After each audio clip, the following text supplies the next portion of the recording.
तुझी आम्हाला मदत करायला तयार झालीस ना, तुझं उपकार कधी नाही विसरणार मी. मोठी आई, असं काय बोलू नका. बघा, उपकार कसले? माझ्या वडिलांनी या घरात 40 वर्ष काम केलं बघा, आणि आता गेल्या 10 वर्षापासून मी या घराचं मीठ खाते. आता या घरासाठी काहीतरी करायला मिळतंय, हे माझं नशीबच म्हणायचं. पर तुमच्याशी थोडं बोलायचं होतं. अगं मग सांग ना. दत्ता मामा आणि अंबिका आत्या माझ्याशी आणि दामू काकाशी वाईट वागतात. नाही म्हणजे ते समजू शकतो, पर तुमच्याशी आणि आजीशी पण ते वाईट वागतात, तुम्हाला त्रास देतात. आणि तुमच्याबद्दल, मुक्ताताईबद्दल काहीतरी हळूहळू असं बोलत असतात बघा. म्हणजे काही ना काही काड्या त्यांच्या चालूच असतात. ते दोघं सुधारले त्याच्यावर माझा कधी विश्वास नव्हताच. आणि आता तर ते कुत्र्याचं शेपूट असं ना, ते एक वेळ सरळ होईल, पण ही दोन माणसं कधीही नाहीत. मोठी आई, तुम्ही रागावणार नसाल तर तुम्हाला एक सांगायचं होतं. अशा तुला जे काही सांगायचं असेल ना ते स्पष्टपणे सगळं सांग. काही ऐकायची तयारी आहे आता माझी. मोठं मालक खलीलही वेगळंच वागतात नाही. म्हणजे काय म्हणायचंय तुला? म्हणजे मला असं म्हणायचं होतं की मोठं मालक कसं बायकांना आदर सन्मान द्यायचे, पण आता नाही. म्हणजे कसं सांगू तुम्हाला?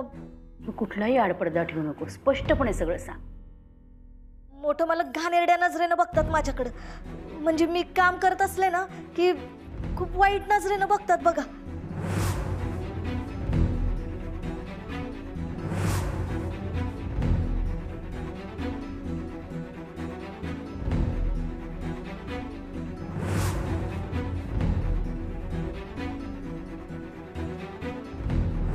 आणि त्यांची नजर फक्त माझ्या चेहऱ्यावर थांबत नाही. आशा, हे तू आधी का नाही सांगितलंस मला? नाही म्हणजे मला भीती वाटत होती की तुमचा विश्वास बसेल की नाही बसेल. आई काय झालं? बघ काय सांगतेय. काय झालं काय? म्हणजे अगं तुझा बाहेरपर्यंत आवाज येत होता, इतक्या जोरात का बोलत होतीस? अरे ती जे मला सांगते ना ते ऐकून मला असं वाटतं की मुक्ताची शंका अगदी खरी आहे.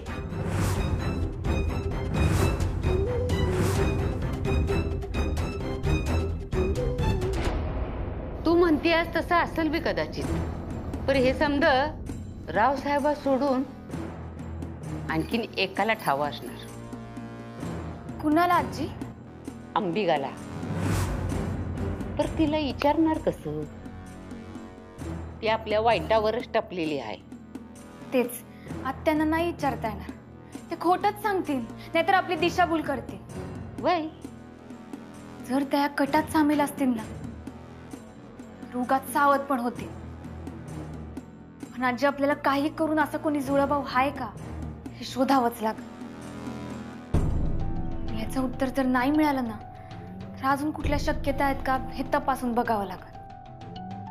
जर उत्तर सापडलं तरच पुढचा मार्ग सापडेल आणि हा सगळा गुंता आपल्याला सोडवता येईल. आठवलं, एक रस्ता आहे. काय? माझ्या बापाने पोरकं केलं रे, पोरकं केलं. मला सांग माझी काय चूक आहे रे? आयुष्यभर मला माहित नाही. अरे मी सांगतोय ना तुला, तेच सांगतोय ना. माहित नाही काय म्हणतो तुला? सांगतो मी, ही जी म्हातारी आहे ना, म्हातारी नाचणारी, तिच्यामुळं माझी आई मी गमावली. कळलं? माझी सटकली. त्याला हा रावसाहेबांना, तुमचा रावसाहेब हे बायल्या असा मुळू लढत बसला होता. मी गेलो चाकू घेऊन फॉस करायला. आता सांग मला, ह्याच्यात माझी काय चूक आहे? सांग ना. खरंच काही मला माहिती नाहीये. अरे मी तेच सांगतोय ना मी. पण मी फक्त रिॲक्ट झालो. अरे परत तू मध्ये बोलू नको. मध्ये काय बोलतो तू? मला अशी म्हणजे काय सरळ असे सांगायचे सगळं तुला. शांत राहा, ऐक फक्त. मग मी गेलो चाकू घेऊन गेलो. असा माझ्या बापाने काय केलं माहिती, मला धरला आणि पोलिसांना सांगितलं हे मुलगा बिघडलेला आहे, याला बाल सुधार गृहामध्ये टाकून द्या. कसं बाल सुधार गृह, बाळ असं ना, बाळ त्यांना सुधारवण्याचं एक गुहा असतं, त्याच्यात टाकला मला. मी सुधारलो नाही, मी बिघडत गेलो, वाया गेलो, गुंड झालो, मावाली झालो. एक मर्डर करून टाकला. मर्डर केला, काय नाही केलं तुला सांगू, मग मोठ्या जेलमध्ये टाकलं मला. असं सगळं माझ्या आयुष्याचं सगळं वाटोळ झालं. मग मी आता इथे आलेलो आहे आणि आता हे बघ, मी मजा करणार, या सगळ्यांना एकदम नरकात टाकणार. यांचं घर नरक वाढला पाहिजे, तुरुंग. अरे याच्यात माझं काय चुकलं? मी बघतोय मगापासून, अरे मी एकटाच बोलतो रे मूर्खासारखा. तू काही बोलत नाही, बोलायला पाहिजे ना तू काहीतरी. नगरकरांच्या वंशावळीची एक नोंद होई नानासाहेबांच्याकडं, म्हणजे तुझ्या आजी सासऱ्यांकडं होती. त्यात माझं आणि माझ्या पोराचं नाव लिहायचं होतं. तेव्हा त्यांनी त्या नोंदवहीचा उल्लेख माझ्याजवळ केला होता. मला म्हणाले, या वंशावळीत जसं सुनंदाचं, अगं म्हणजे त्यांच्या पहिल्या बायकोचं, तिचं नाव होतं नव, तसं तुझं बी नाव होणार, तुला बी समजा हक्क मिळणार, हे असं म्हणाले होते. या घराण्यात पूर्वापार जतन केलेली वंशावळीची नोंदवही आहे ती. तिच्यात नोंदी पूर्वी नानासाहेब करायचे, नंतर रावसाहेबा करू लागला. आणि रावसाहेबाला जुळा भाऊ असता तर नानासाहेबांनी त्या नोंदवहीत त्याची नोंद केलीच असेल की. पण मग आजी ती वही त्यांनी तुम्हाला दाखवली असेल ना? नाही दाखवली नाही, पर पूर्वापार जतन केलेली एक नोंदवही आहे एवढं ठाव आहे. मग ती वही कुठं आहे ते तर तुम्हाला नक्कीच माहित असेल, माहितीये ना आजी? नाही ग बाई, त्या काळी पूर्वीच्या अशा खाजगी आणि महत्वाच्या गोष्टी सांगण्या इतकी बायांना किंमत नव्हती घरातल्या. पण मग वाड्यातच किंवा वाड्याच्या कुठल्या तरी खोलीत असेल. आजी, आपल्याला काही करून ती वही शोधावी लागल. एकदा का ती वही सापडली ना की सगळ्या प्रश्नांची उत्तर अशी झटकन सुटून जाते. खरं आहे.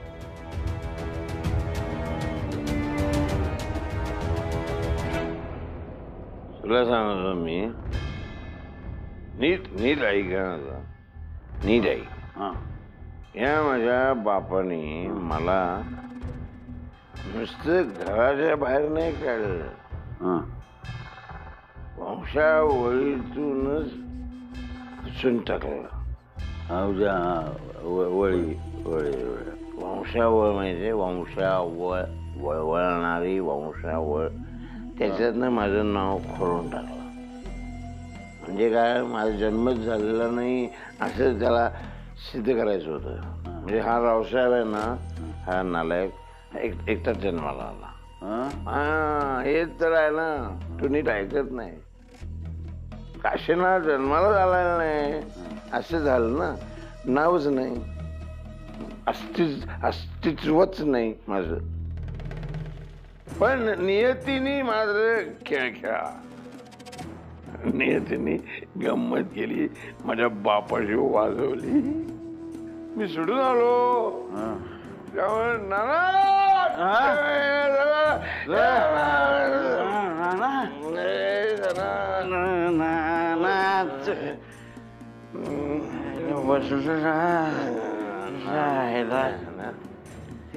नाना तुला सांगतो, थँक्यू नियती, थँक्यू. नियतीला थँक्यू, थँक्यू म्हण, थँक्यू म्हण. थँक्यू नाना, थँक्यू. आता काय गंमत झाली सांगतो तुला. काशीनाथ नाहीच आहे, काशीनाथ नाही आहे. मी काशीनाथ रावसाहेब म्हणून आलो, बरोबर आहे. आणि तिकडं कोण आहे? काशीनाथ नाही, तिकडं कोण आहे? रावसाहेब, बरोबर आहे. आता मी रावसाहेबाला म्हणजे आत्ताच्या काशीनाथला संपवणार आणि हा काशीनाथ रावसाहेब नाही त्याला. तर कोणाला काही कळणारच नाही. त्याला मी काय सांगतो तुला, इकडे ऐक, माझं ऐक. मी काय सांगतो तुला, तर आता गंमत अशी झालेली आहे की मी रावसाहेब आहे, सगळ्यांचा विश्वास आहे रावसाहेब आहे म्हणून, कारण काशीनाथ अस्तित्वच नाही. काशा तुला जास्त झालेली आहे. त्याच म्हणजे रावसाहेबाचं वंशावळीमध्ये नाव आहे. जगाला रावसाहेबच नाही, काशाचंच अस्तित्व नाहीये. आणि तेच सांगतोय की काशा रावसाहेब आहे, आणि रावसाहेब काशा आहे, त्या काशाला मी आता संपवणार ना. रावसाहेब तो काशा आहे, त्याला मी संपवणार. वंशावळीत नावच नाही. काही कळलं नाही मला. सासूबाईने एकदम बरोबर सांगत होत्या. आपल्या घराण्याच्या वंशावळीची नोंद केलेली एक नोंदवही आहे आपल्याकडे. पण मग ती कुठं असन? नाही ग, मला नक्की माहिती नाही, पण आपल्या वाड्यात एक खोली आहे, त्याच्यामध्ये आहे बहुतेक. पूर्वी त्या खोलीमध्ये फक्त माझे सासरे जाऊ शकायचे आणि आता फक्त हे जातात. पण त्याच्यामध्ये सगळ्या नोंदी केलेल्या आहेत. म्हणजे आपल्या घरात जन्म मृत्यू जे झाले त्याची पूर्ण नोंद आहे, घरातल्या मुलीची लग्न झाली ती नोंद आहे, त्याच्या सासरच्या मंडळींची नोंद आहे, सगळ्या नोंदी त्याच्यात करून ठेवलेल्या आहेत. आई मग ती खोली कुठे आहे? आहे मागे एक खोली आहे ना, तिथेच आहे. पण मग मोठी आहे, तुम्ही आम्हाला तिकडं घेऊन जाल का? अगं पण कुलूप असतं त्या खोलीला. अगं मग त्याची चावी कुठे आहे? म्हणजे आता ह्या जुडग्यात असते, पण आता मला नेमकी चावी माहिती नाही कुठली आहे ती. मोठी आहे, मग तुम्ही जुडगा देऊ शकाल का? हो घे ना. मला काय वाटतं आता आपण टाइम वेस्ट करायला नको, आपण त्या खोलीत जाऊ आणि शोधाशोध करू. एकदा का ती नोंदवही मिळाली ना, तर एक तर आपली शंका आहे ना ते तर पोचली जाईल, नाही तर ठळक होईल. ती वही सापडायला पाहिजे ना. मग आता रात्री आपण आत्ताच जाऊया का? असे सगळे झोपलेलेच असते. वय दिवसा शोधाशोध केली तर लोकांना संशय येईल. काही झालं तरी आपण सावध राहायला पाहिजे, कुणालाही काही कळता कामा नाही. मग आत्ताच जायचं का? हो. वय चल.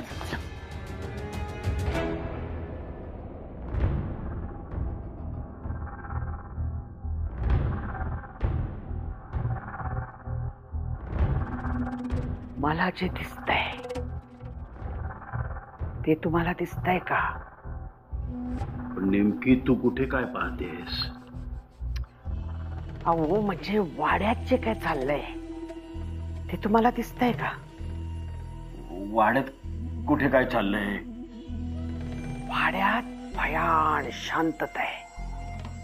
नाही, भयान शांतता मला पण दिसते, पण कुठे काय दिसतच नाहीये.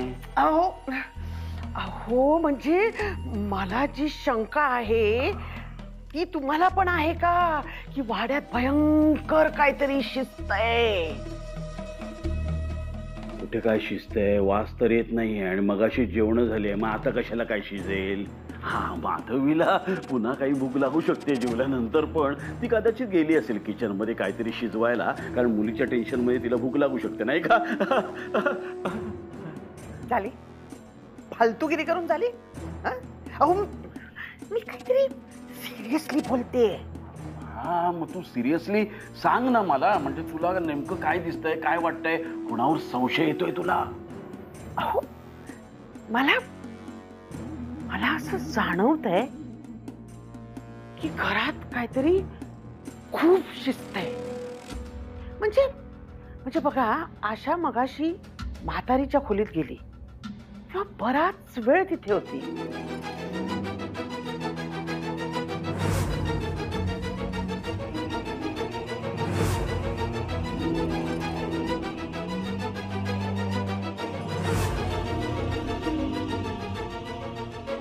त्याच्या आधी ती वहिनीच्या खोलीत गेली होती, तिथेही बराच वेळ खुसफुस खुसफुस खुसफुस चालू होती आणि सारंग बाहेर लक्ष ठेवून होता.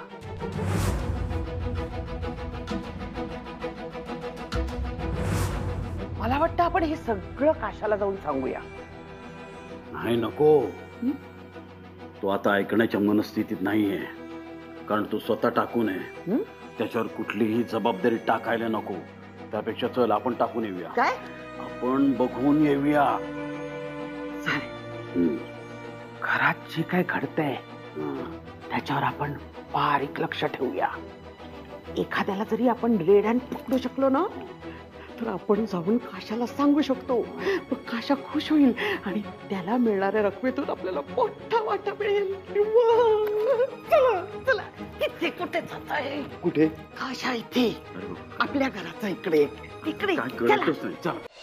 सारंग, मुक्ता, वैजंती, तुम्ही तिघं मला भेटायला आला सा. किती बरं वाटलं. सांगू, हा आता मला ठाव आहे की रावसाहेबांनी तुम्हाला मला भेटायला यायला बंदी घातली या. बरं आजच्या दिवस आलं तर असं करू नका सा. कारण तुम्ही नाही भेटला, माझ्याशी नाही बोलला तर मी जगणार कशी? रंगे हात पकडूया त्यांना. थांब. चालेल. करा. चला चला चला. या या कुठे? या या या. कुठे? पकडलं रंगे हात पकडले हिला. कुठे कुठे नाही, थांबा, इकडे इकडे या. नाही, तिकडे बघा तिकडे बघा. हा इथे नाही.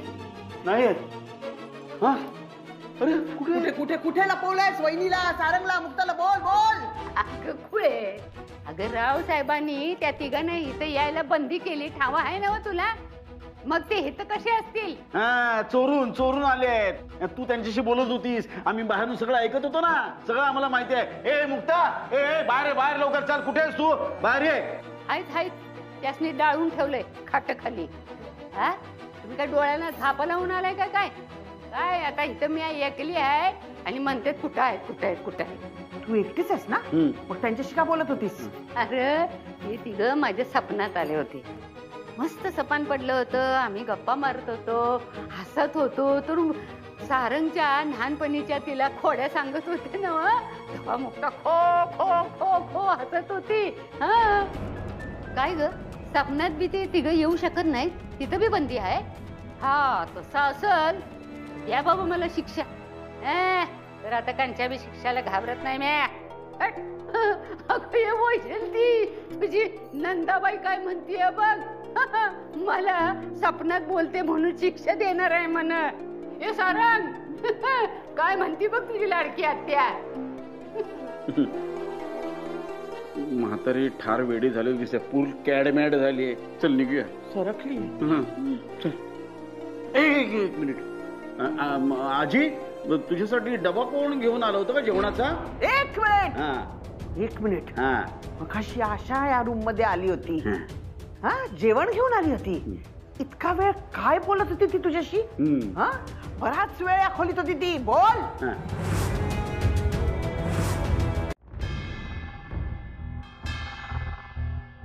बोल ना. ए म्हातारी, बोल ना. ही आशा इतका वेळ का थांबली होती? काय करत होती तुझ्या खोलीत इतका वेळ? गप्पा मारायला कुणाशी बोलायला तुम्ही हाय इथं? हा, मी या खोलीत दिसभर या चार भिंतीच्या आत कोंडून बसलेले असती. मला कुणाशी बोलावं असं वाटत नाही. हा, मी काय या बिताडाशी गप्पा मारू? आणि काय ग, चार सोबत बोलले म्हणून तुमची काय बाबळ बुडती? हा, आणि आशाशी गप्पा मारायला मला काय बंदी आहे? नाही, बोल बोल बोल बोल. हा, बोल. अगदी मांडीवर घे, पाहिजे तर दत्तक घे तिला पण, आणि बोल तिच्याशी. मांडीवर घेईल नाही तर कडावर घेऊन. तुला काय करायचंय? आणि काय ग, तुमचं लय ध्यान आहे माझ्यावर. हा, सारखं काय खोलीच्या बाहेर हिंडतच असतंय का काय तुम्ही? त्यापरीस असं करा, तुम्ही दोघं बी दोन हातात भालं घ्या, भालं. हा, आणि त्या दरवाजात उभं राहा, ताठ खडा पारसी. आम्ही काय करायचं ना हे तू मला शिकवू नकोस.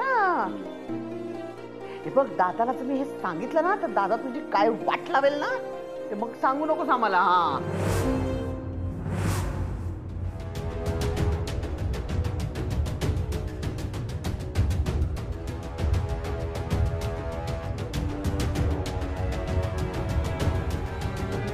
हे सगळं आशा तुझ्याकडे एवढ्या गप्पा मारते हे जर का आता दादाला कळलं ना तर आशाला सुद्धा या खोलीत यायची बंदी होईल.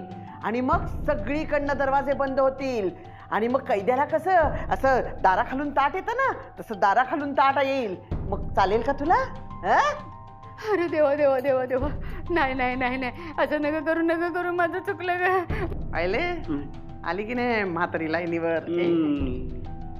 चल चल, तिघांना शोधायला पाहिजे आपल्याला. तुम्ही यायची इकडे. चल चल.